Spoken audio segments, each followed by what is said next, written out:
Hello! I was just writing a post for my blog. Every week, for those of you that don't know, I've got my podcast, I've got my YouTube videos, and I also write a blog post.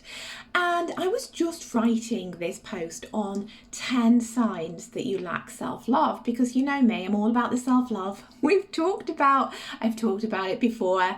There are many things all over my socials and whatever I do about self-love. And I was writing out this post and I thought, you know what? I don't just want to write about this. I actually want to talk about this too, because it's vitally important. And all the things, the 10 things that I was listing, I was going back through my own journey.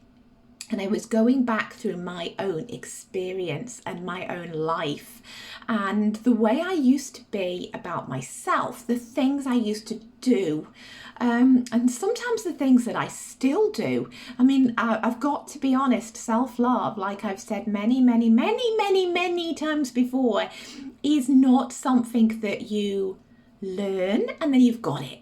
You know, yes, it's easier now. You know, from my experience, yes, it's easier most of the time. I'm good with this stuff, but there will be days when I fall off the wagon a little bit and it's not quite so easy. And so I wanted to give you the 10 things, the 10 signs that you lack self-love from my perspective, and talk about the things that I used to do. The number one thing on the list that I was writing was hiding yourself from others. So I feel that the number one thing that you might do if you're lacking self-love in your life is you hide your true self. You're not authentic. You're not actually you. You change. You're like a chameleon. And I used to do this all the time. I was really good at sort of scouring the room, seeing who was around me, what situation was I in, what Jane did I need to be today to fit into this crowd, to fit into this place where I was. And so I would never go anywhere as me. I would go to places and be the persona that I thought that place wanted me to be for me to fit. I wasn't authentic. I was hiding all parts of my personality. I was hiding and I was acting. And I've said this before, I spent the majority of my 20s and 30s and probably even my early 40s acting through my life. I wasn't being me because I was afraid that if I showed everybody all of me, if I showed everybody what I was really like, then nobody would like me. And so I became a persona. And what people saw then was not really me. It wasn't the true me. And if you're doing that too, it's okay to show yourself. Don't go through your life hiding yourself just to make others happy. You have to make yourself happy. Okay, so that was number one. Number two, you overanalyze absolutely everything. And this is one of the things that I still do. I am a massive overthinker, right? I spend my days, no matter how much I try, and I'm very aware that I do this now. I think that's the biggest thing that I can say. I don't think I'm ever going to stop doing this because I think it's just an element of me that is so ingrained. But I overthink everything. So something totally insignificant will be said in my day or will happen in my day. I'll give you an example, right? One of the biggest examples of this, back in the day when I was massively self-critical of the way I looked, I would potentially get dressed in the morning and I'd put on something and I'd feel okay. And I'd be like, yeah, no, it's okay. For me, this is acceptable. I'm not feeling too bad. I can actually be all right like this today. And then somebody at some point in my day would say something about something to do with my appearance or something to do with my weight, or I perceived it to be that. It was as little as somebody would say to me, you look really well today. Now, back in the day when I was unwell, when somebody said to me, you look well, my mind went, you look fat, you've put weight on. People only say you look well when you're looking a bit bonny, when you're looking a bit chubby, when you're looking a bit like, not quite as bony or unhealthy as you normally look. And how unhealthy is that, right? But that would be it. And that would throw me for the rest of my day. That really insignificant, nice comment that somebody tried to make about me would literally throw my entire day. And I would overanalyze that nondescript, throwaway, kind comment till the cows come home. I would make it mean things that it didn't mean. I would make it have a negative impact on me, on my body, on the way I looked, on the way I thought. I would literally pick it apart until I managed to find what I thought it meant. And it didn't. It was just somebody saying to me, you look well. What is wrong with that? But I would think about it and think about it and think about it. And say, another example is if something I did do, something I said, if I didn't know, if I did a throwaway comment to somebody, they may have taken it in the spirit that I meant it, like as just something, just nothing. But I would then go, oh my God, I said that. Oh my God, what did they think I meant by that? I didn't mean anything bad by that. No, goodness, what will they be thinking of me? And it would spiral out of control, and I would overthink it and overanalyze it until I got myself into such a tiz that I then have to go back to that person and go, oh my God, I'm so sorry, I didn't mean it. And more often than not, the comment back to me would be, what are you talking about? Well, I don't even remember what you said. Like, what are you talking about? Because they'd forgotten it.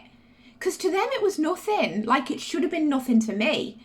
But yeah, it would wreck my entire day. Sometimes my entire week. Sometimes my entire month. Just no sleep. Just thinking about it constantly. The wheels turning in my brain constantly. Overthinking everything. So that's number 2. Number 3 was having this massive fear of being judged. And that ties in with number 1, really, with fitting the different personas of what I thought people wanted me to be. Because I believed that if I was myself, people would judge me. That I would, if I was myself, people wouldn't like me. They would talk about me, they would be negative about me. It was all critical, and so I would keep parts of my personality totally small because I was so scared that people were going to judge me. She's too woo-woo, as the, my God, who does she think she is? Mutton dressed as lamb, look at the state of her. That was all things that would go through my mind. And when early on in my network marketing journey, when I started with my network marketing company, and it was a makeup company, I perceived myself to be too old, not pretty enough, didn't have the right face, didn't have the right body, wasn't the right person. Anybody and everybody has to use skincare and wears makeup. So why the hell could it not be me? But I had this massive fear that every post I put out would be pulled apart from all these so-called people that I don't even know on my social medias. And they would be judging me, and they would be talking about me, and they would be hypercritical of me. And it kept me from growing into that business because I was so scared. I was so scared I was being judged that I wouldn't put myself out there, and I'd stay small and I'd stay in my comfort zone. Highly irrational, totally highly irrational. I'd worry about what people thought, what I was wearing. Like, I wouldn't sit here now and do this video totally comfortable in the fact of what I've got on and what you can see, I'd be sitting there going, oh my God, what if they don't like the colour of my top? Oh my God, what if it's too low? What if people can see my cleavage? Oh, then people are going to think I'm easy, you know? And it would be these totally irrational thoughts going around in my head. Yeah. Fear of being judged, real strong fear of being judged, which leads me into number 4, which is struggling with personal self-care and mental self-care. I wouldn't treat myself well. I didn't treat myself well. I was horrible to myself constantly, and I thought it was okay. I would do things like my weight was a massive thing for me, and so I would either skip meals and not eat anything, which was not good for my physical self-care at all. So I would skip meals and over-exercise. I mean, there's been times in my past life that I have eaten nothing, like literally an apple and a cup of coffee all day, and then I've exercised for like 3 hours. And then there's been other times when I would feel so down on myself and food was such a comfort for me that I would like binge eat an entire, 8-portion cake, and then feel so bad that I then wouldn't eat again for like the next 3 days, and I'd exercise excessively to get rid of it. That is not good for anything to do with physical or mental self-care.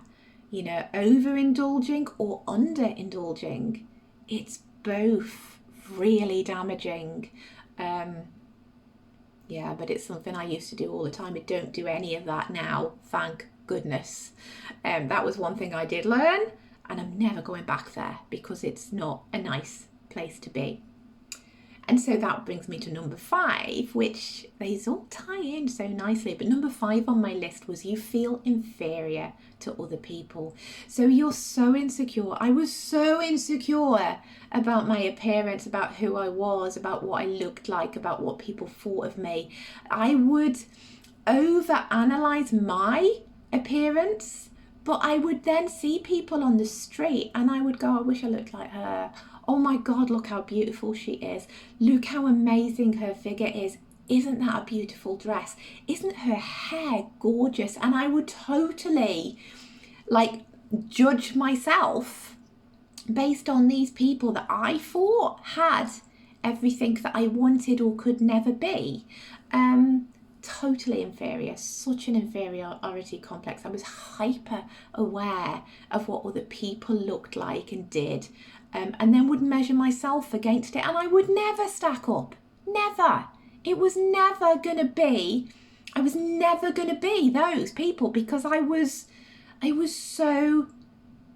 just so down on myself. It was awful.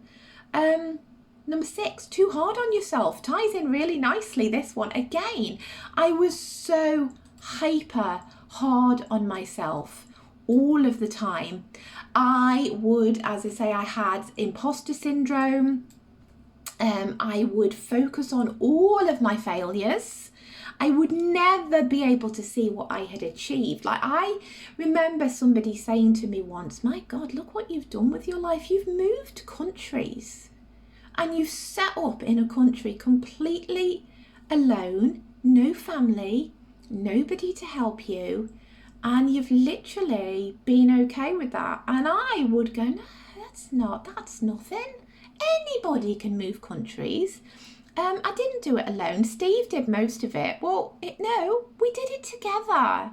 And it is hard moving countries and totally rebuilding your life and starting again. It is difficult to leave all of your family. I see that now.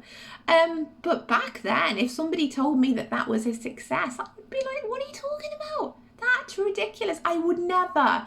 I mean, I looked at my career progression and I thought that it was just, nothing. I'd looked at the fact that I'd started my own business, that I'd even got into network marketing in the first place, and that led me to here, and it led me to the self-development and the coaching and this space that I'm in now. And I would just throw it all under the carpet like it didn't matter, like I hadn't achieved anything. Well, I have, and I did.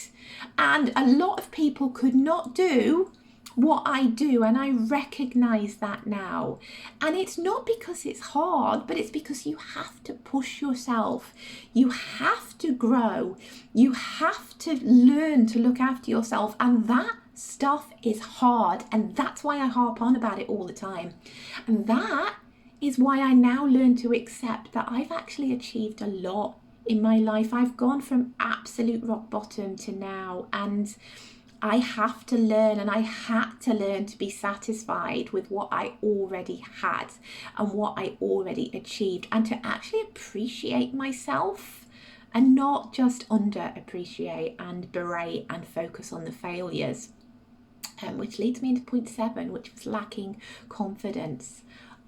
Massively lacking in confidence. I still am, truth be told. Like, I'm a natural introvert, and so confidence is not something that comes easily to me. But I think what I've learned is that you can still be quiet and be confident, right? You can still be, you don't have to be this massive personality to have confidence. You can do it in a quiet, subdued way. You can do it by your energy. And many people now say to me that just being in my energy, just being in my world in a little way, gives them self-confidence. It gives them belief. And so that is what I've really tried hard to work on in terms of my self-confidence. I've got to the point now where I know that I'm never going to be this loud, exuberant, life of the party, oh, look, I've arrived, here I am, type of person. That is never going to be me. And I don't actually want to be that person, because that would be me being inauthentic again and hiding parts of myself and going back to the acting and the pretending. And I don't want that. And so I've learned to be okay, and I've learned to be confident in my own skin. And that to me is... That's confidence. That's really cool. That's like when you can be totally confident in your own self and totally comfortable in your own self. That's when I feel real self-confidence comes in. I actually believe now that a lot of these people that are all like rah rah rah, they're not confident, right? That's their act. That's them putting on their persona because that's what they feel the room wants. That's what they feel people want from them. I think true self-confidence is when you're so totally at ease in your own skin that it shines, and that your energy says that, you actually are happy now to be all sides of yourself and show all sides of yourself, and you do have an opinion.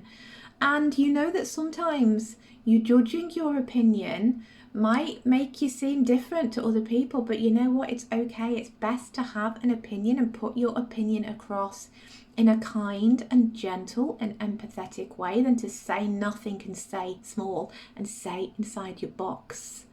That doesn't help anybody. Point 8.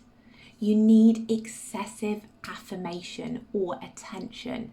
You need to know you're doing okay. And so this is one thing that I would do all the time. If I was feeling down on myself, I would look to others to build me up. I would be fishing for compliments all the time, even though then when somebody would give me the compliment, I wouldn't believe it. I wouldn't take it. But I was looking for all of the outside of my world, not my inner world, but my outer world. I was looking to my outer world to give me the affirmation that I was okay, to tell me that I was okay, to make me feel loved, to show me that I actually was not this horrible, negative, fat, ugly, lacking in confidence, inauthentic person that I felt I was being. So I would look for excessive. I would want to talk about my problems. I would want to talk about whatever it is that was in my head, swimming around in the over-analyzing, overthinking world that was my head. I would want to think about it constantly and get constant affirmation from other people that it was okay and that I wasn't wrong, and that it wasn't bad, and it wasn't this or that or the other.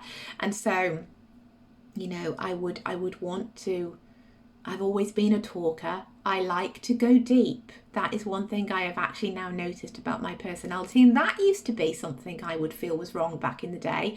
I actually felt that wanting to get so deep and so meaningful and right down, I didn't want the surface level. I wanted what was underneath, and I wanted to really get to the issue and the problem. And I used to perceive that as me being, wrong in some way, but actually now I love that part of my personality, and I think that's what makes me a good listener, and it makes me a good person to understand and actually help, because I want to get out of the surface stuff. I want to know what is really going on so that I can change it, and I love that part of myself now. Number 9 was on my list was that you have difficult relationships. So what I mean by that is your relationships may be unstable, or they may be one-sided. I felt so inferior to my husband, even on our wedding day. And I've talked about this before. I have talked about the fact that it's one of the biggest regrets, if you like, the biggest sadnesses in my life, that on my wedding day, I had to go to the chapel first, which is also really unusual because normally it's the groom that gets there first. But for me, of course it did. I had to go first. And so I was in the first limousine and I arrived first, and I had to wait in a little room, again completely alone, because I didn't have bridesmaids and my dad wouldn't fly, so he wasn't there with me. So I was in this little room totally alone with my own over-analysing thoughts, spiralling out of control with all the negative chatter, thinking that I wasn't good enough, that why me? Why would he want to marry me? He's not going to turn up. All the things I was saying to myself, he's not going to turn up. I'm going to look a fool. I'm going to be here by myself. He doesn't love me. He's just waiting for something better to come along. Even if he does turn up by some miracle, the marriage will never last, because he will realise that he's made a mistake. He will realise that I am not the person that he really wants. I'm the stopgap. That is what was going through my head. I'm the stopgap. I am the person that, will be his wife or his partner or whatever until he realises what a massive mistake he's made. Somebody much better, much more suited to him, somebody that he deserves will come along, and that'll be it. It'll be over. And that was what I was playing in my head over and over on repeat on my wedding day at the chapel, waiting for the ceremony to start. I mean, doesn't that encapsulate all of the above? All of the above. It talks about the over-analysing. It talks about the fear of being judged. It talks about the struggle, the mental self-care, feeling inferior, being way too hard on myself, lacking in confidence. All of it was there in that moment as I was on my wedding day morning. And number 10 is you feel everybody is too good for you. You feel that you're never going to fit in. You feel that you're never going to be the person that they want you to be. And so you have such a fear of rejection that you shut everybody out. And I always felt that if I totally gave myself, if I totally loved with my entire heart, I would get hurt. And so I never did. I never truly let anybody in, ever, because I was so scared of not feeling good enough, of not measuring up, of not feeling that they were there for me, that I kept my heart hard. I kept myself cut off. I didn't let my emotions in, because I knew that if I felt them, then I would have to give everything. Like, I would have to change everything. I would have to allow it all to come in, and that could overpower me. And so I would shut people out for fear of rejection. And I never, even though I wanted to go deep and I wanted all of this love and I wanted and I craved all of this, all of the affirmation and the attention, I never let anybody give it to me. I never believed it for fear that I was not good enough and that eventually I'd be found out to be a fraud. And so they are my 10 signs that you lack self-love. And they are the 10 signs with my experiences, with the things that I went through and with the things that I used to do. And if you recognize any of that in yourself, just know that, gosh, there's growth to be had and it's okay. Be easy with yourself. Do not be too hard. Do not be too critical, because that was the first step for me into changing it all. The first step was to actually be kind to myself, to actually recognize when I was doing any of these things, where I was doing it, you know, potentially why. There was always a pattern for me, and it was noticing that first, you know, looking for the triggers and then starting to be self-aware, starting to be mindful. And when you start looking for the good instead of being hypercritical and always focused on the bad, you start to see more of it and more of it and more of it.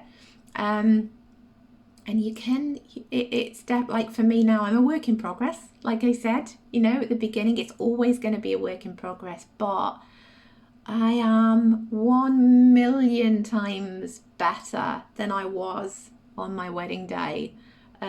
Back then, it was so sad. It's so sad to think that I was that hard on myself and that I felt all of those things and that I would be running that story on repeat on the day that was meant to be the most amazing day of my life. And you know what? Steve and I are still married, 15, 16 years later. And so he obviously wasn't waiting for somebody better. He obviously wasn't feeling all those things. It was just me. And so, yes, they are my 10 signs that you are lacking in self-care. And I can help you with that. You all know where I am. I have got courses on self-care. 15 days. You can change this in 15 days, right? Get in my group on Facebook. Come and listen to me. Be in my space. Be in my energy. And I promise you, together, we can work on this. We can work on you. And we will together make you feel better. Because I've been there. I know what it feels like. And I know how much better it is to be in this space now. So there you go. 10 signs. I hope that resonated with you and I hope it helped.